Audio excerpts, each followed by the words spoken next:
Hello, everyone.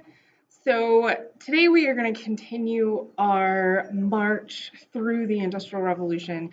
We are going to talk about the spread today, and we're going to look at the government's role in the industrialization. So, we're going to specifically look at the spread of the Industrial Revolution in Russia and Japan and what the economic strategies, the causes and effects were on these particular areas. In Japan, we're going to specifically look at the Meiji era, and that's where we are going to start. So, just to refresh your memory, industrialization is fundamentally altering the production of goods around the world. That is what is happening. And it starts in England. And we looked at the reasons why it started in England because it was just the perfect environment for it. But industrialization is not only changed how goods were produced and consumed, it was it also changed what was considered a good. And it also had far reaching effects over the global economy, social relations, and also culture. So, this is the reason why we speak of it as the Industrial Revolution, because it revolutionized every way of life during the 18th and the 19th centuries. And then, it eventually became global. Now, this is like the levels of industrialization throughout the world from, we'll say 1760 right here, all the way up through the turn of the 20th century. And you can tell, as we were talking, that England and Great Britain and United Kingdom were just ripe environment for all of this. And then you see the United States take a sharp turn, and then much of our allies were thereafter. So let's look at Japan. So Japan at this time still very much had an emperor, but the emperor had no power. Remember back to the Tokugawa shogunate that we were talking about? It was a secular government that was under military leadership, or a shogun. And local lords were permitted to control the lands and population, and they had very little interference. The shogun had no desire to get involved in the minuscule details at the local level. So the system was not at all centralized, and it was very weak. It was very ineffective. It couldn't prevent outside invasions. So shoguns attempted to minimize the exposure of the Western world, like to foreigners. Remember, it was only like one little teeny tiny little part of the island of Japan that was open to the Dutch, and it was just specific to that area, excuse me. So this is known as the Tokugawa isolationism period.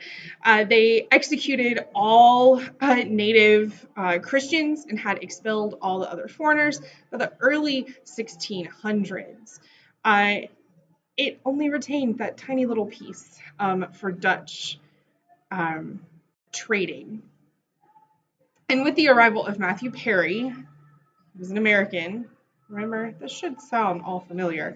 Off the coast of Japan, initiated an intense debate within the Japanese elite about how to respond to this guy. The shogun asked his, local governors for advice.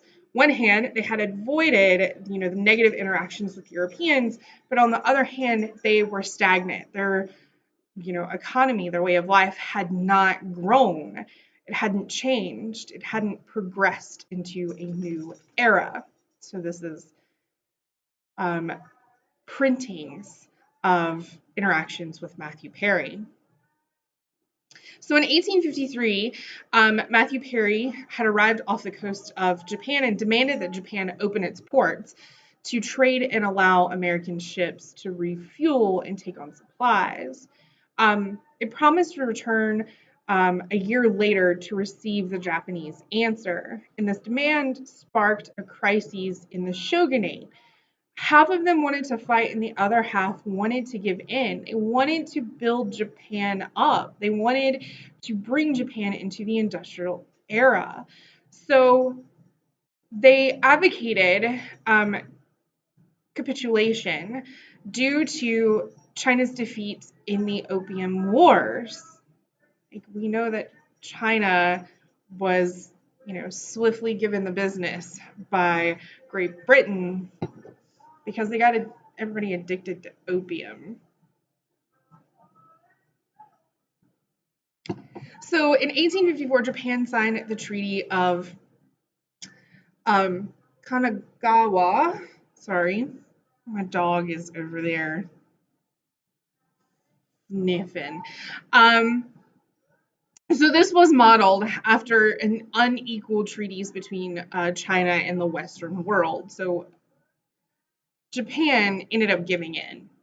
This did anger a lot of the provincial leaders. They just wanted an underground movement to destroy the Tokugawa regime after that, and they wanted to go back to the original ban of all foreigners in Japan. Unfortunately, that didn't happen. British and French troops, shelled southwestern coast of Japan to protest the poor treatment of foreigners. This angered provincial samurai who rejected the treaty and resented the shogun's inability to protect the country. This resulted in a civil war, but in 1868, provincial rebellions, overthrew the Tokugawa shogunate, and this is where you have Emperor Mashuto. I'm getting tongue-tied now. And the emperor was restored to power. New leaders called the regime the Meiji Restoration. Meiji means enlightenment in Japanese, by the way. So, how does all of this modernize Japan? Like, we're talking about the industrialization, right? So they were determined to protect their country from Western imperialism. They didn't want to end up like China, so they encouraged an industrial and military transformation. And essentially, they copied the government structure of what was in Germany. They modeled their navy after the British. They had modeled their army after the Prussians. So basically, they took this Western model of how to do things, and they were like, well, we think Germany has the best government. We know Britain has the best navy. So let's just model all of these aspects after these Western countries to make ourselves look and be modernized so that we can stand up to foreigners and we can resist Western imperialism. And this actually introduced a lot of Western style postal and telegraph services, railroads, harbors, banking, clothing, uniforms. It actually opened up schools and founded universities. It set up state-owned enterprise to manufacture cloth and inexpensive consumer goods. Like, they were doing it right. They were doing it right. So at the beginning of the Meiji, they were primarily just trading with themselves. And then eventually they began trading and opening up to the world. So after industrializing, Japan got busy becoming an imperial power themselves in the East. So they didn't want Western imperialism to change their country. But after a while, they realized that they needed resources. Japan is a tiny little island. They need resources of other surrounding areas. So they themselves became an imperial power. They began entering, parts of Asia to gain the resources that they needed to become an empire. This would play a very important role in Japan joining World War One and with World War II. And we'll talk about those in the next unit. So, Emperor Meiji, his transformation. These are photos taken at the beginning and somewhere close to the end of his reign. Are the attitudes different? What can you tell about the changes and transformation that the emperor himself made? We'll talk about it in class.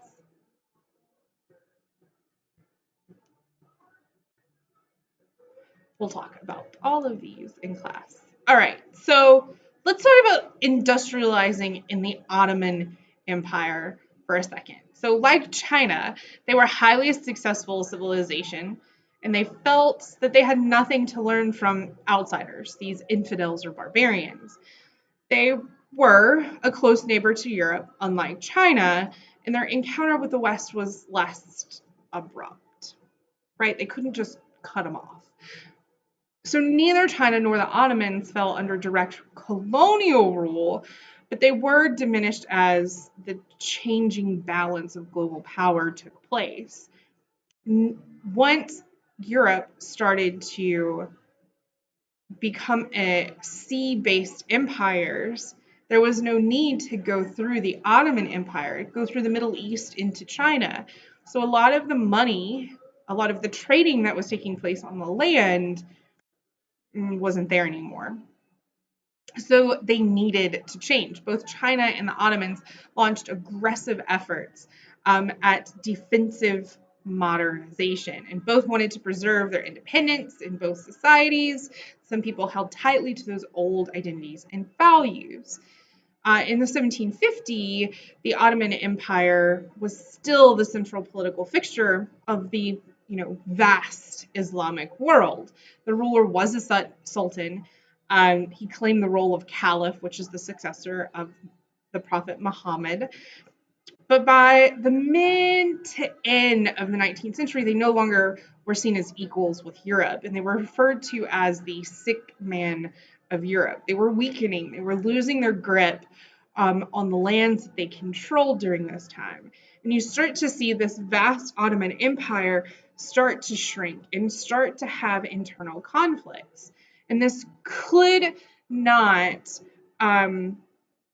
they could not prevent regions from falling under Christian control, so they started to shrink. They lost land to Napoleon, the Russians, the British, and the French. They just couldn't stop. They couldn't control anything. Their goal, the Ottomans believed, was that if they could push their way into Europe, then they could eventually compete with European powers again. They would be able to control and have, means to grow. So that's one of the reasons why they went into the Balkans. And, when we start talking about World War One, we'll talk about how they got in on World War One. Well, I don't want to spoil it, so we'll talk about that in the next minute. So beyond the territorial losses, other parts of the empire like Greece, Serbia, Bulgaria, Romania, they were able to achieve independence based on their own surging nationalism. So the Ottoman state was even more weakened. They could not raise any of the necessary revenue from taxes they needed to fund the empire. The growing power of provincial authorities and warlords was affecting the overall power of the empire. Janissaries, the once elite fighting force, had lost their edge. They became outdated. They became highly conservative forces within the empire. Europeans now had direct access to those treasures of the ocean. They went from land-based to sea-based. And then you just had, a lot of problems. So the Ottoman leaders recognized these problems and they did try to stop it. And their ambitious modernization projects, they tried. Projects were earlier, more sustained, and more vigorous than the ones that China had tried. They didn't have as many internal upheavals like, in China with the Taiping Rebellion. They had no large population growth like in China. So Ottoman leaders were culturally similar, rather than the Manchus that were ruling over the Qing dynasty. So you remember that the Manchus, so these were former Mongolians who were now ruling over China. They weren't even culturally similar. So the reforms began in the 18th century. Sultan Selim III tried to reorganize and update the army, but this upset those powerful factions within the empire, particularly those conservative Janissaries. They felt the reforms were in conflict with Islam, so opposition was so strong that Selim was murdered. Off with her head. I just like saying that a lot, especially after the French Revolution. After 1839, these far-reaching reforms, known as the Tazimat, took shape. So this is the reorganization. They built factories to make cloth and paper, armaments. They updated their mining operations. They had reclamation and resettlement of agricultural lands. They updated and brought in telegraphs and steamships and railroads. They modernized their postal service.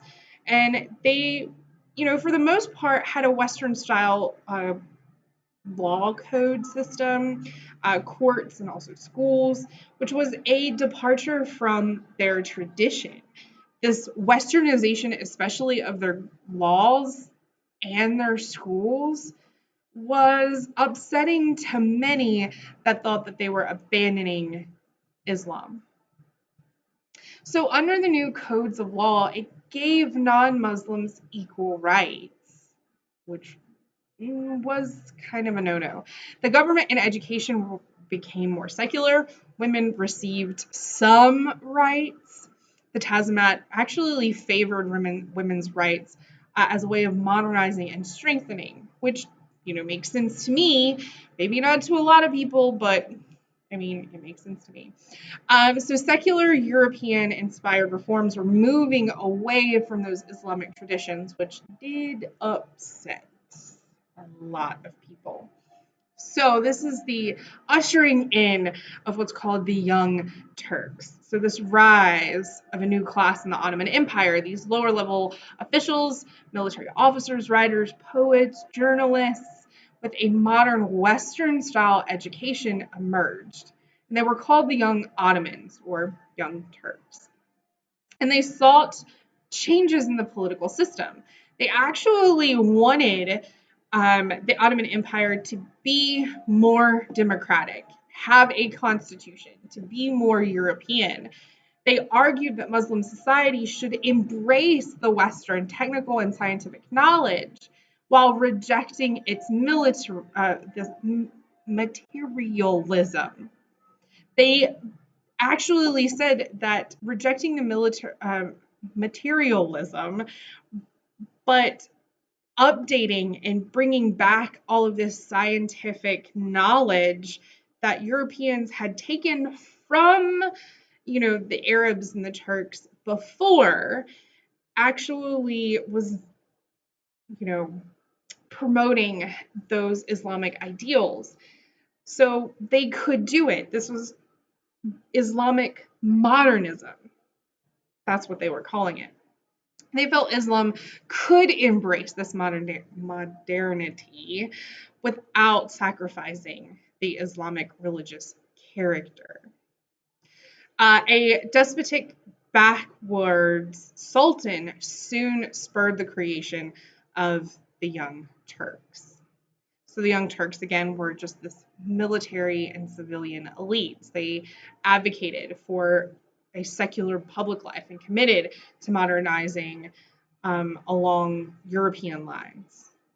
The military coup in 1908 finally allowed the Young Turks to have some real power, and they pushed for radical secularization of schools, courts, and law codes. It encouraged Turkish as the official language. It opened modern schools for women. Women actually established a number of publications and organizations, and some were linked to British suffrage groups. Some women even abandoned their veils. So this was extremely radical. Extremely radical. The image that you're looking at on the screen here celebrates the short-lived constitutional era and brief political victory of the young Ottoman reformers. The country is represented by an unveiled woman being released from her chains, while an angel carries a banner inscribed with the slogan of the French Revolution, liberty, equality, fraternity. Now, as I said earlier, that these divisions were kind of big. The Turkish vision of Ottoman identity upset pretty much all the non-Turkic people. So this stimulated Arab and other nationalism in response. For some, the secular nationality was most important public loyalty. Islam should be part of one's private life, and you should be secular in public. Nationalist sentiments contributed to the complete disintegration of the Ottoman Empire following World War I in 1919. Secularizing, westernizing principles of the Young Turks informed the policies of the Turkish Republic that ended up replacing it. So what does industrialization look like in Russia? Well, Russia was the sole outpost of absolute monarchy where the state exercised greater control over the people. We've looked at this. At the beginning of the 20th century, Russia had no national parliament, no legal political parties, and no nationwide elections. Society was completely dominated by titled nobility. And until 1861, most Russians were serfs. They were bound to the estates of their masters.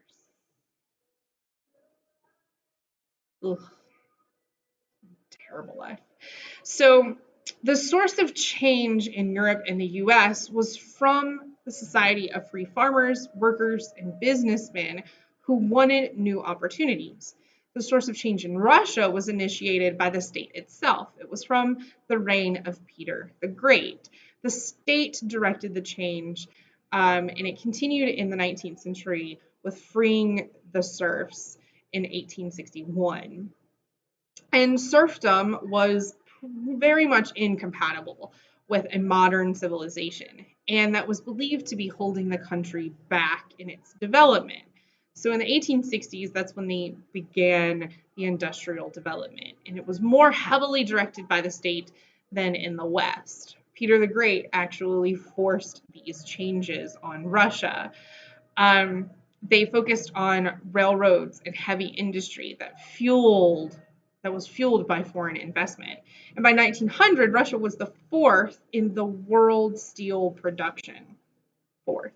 They had major industries in coal and textiles and oil. They had concentrated in a few cities for industrialization. That was Moscow, St. Petersburg, you're in Kiev. There was also a rising middle class that began to challenge the status quo. They were not happy with the conservative Tsar Russian politics. So this middle class wanted a larger role in public life. And this rapid urbanization, the poor working conditions, the long hours, the abuse from factory workers led to a lot of unrest. So essentially, Peter the Great forcing industrialization would be what ends the monarchy in Russia. Man, his own undoing. So a small growing number of educated Russians founded the Marxist socialist movement as a way of understanding their lives and how to make the changes. In 1898, they created the illegal Russian Social Democratic Labor Party. Now remember, the state, there was no political parties. Like, the state was it. There was no democracy, there was nothing. So this party became involved in workers' education, they union organizing, and also in revolutionary action. And in 1905, after a naval war with Japan, an insurrection erupted. Workers in Moscow and St. Petersburg went on strike. There was peasant uprisings, there were student demonstrations, there were mutinies within the military, and all of it contributed to a massive upheaval. Massive upheaval. So revolution was brutally suppressed, but it forced the Tsar's regime to make reforms that created a constitution. They legalized trade unions and political parties. They permitted election of a national assembly, which is the Duma. Censorship was eased. You could now openly say that the Tsar, smelled of elderberries. And they had plans for universal primary education to be put in place. The industrial development continued, and they became the fifth in the world by 1914, which is the start of World War I. Reforms did not bring stability to Russia, however. People still held strikes. There was still a lot of unrest throughout all of Russia, and many revolutionary groups were still stirring up this unrest. World War I provided the perfect moment for the Russian Revolution in 1917. And I'll go into more detail about that because Germany also helped push the buttons in Russia. And this would lead to the rise of communism and the official end of the monarchy. And it's only in Russia was industrialization ever associated with a violent socialist revolution. This was the most distinctive feature of Russia's modern historical development. And only in Russia was a socialist political party inspired by the teachings of Karl Marx and able to seize power, thus launching the world's first socialist society with enormous implications on the 20th century and continues to impact into the 21st century if you listen to the political rhetoric that is in the world today. But that is for another time because we are finished. I will see you all next time.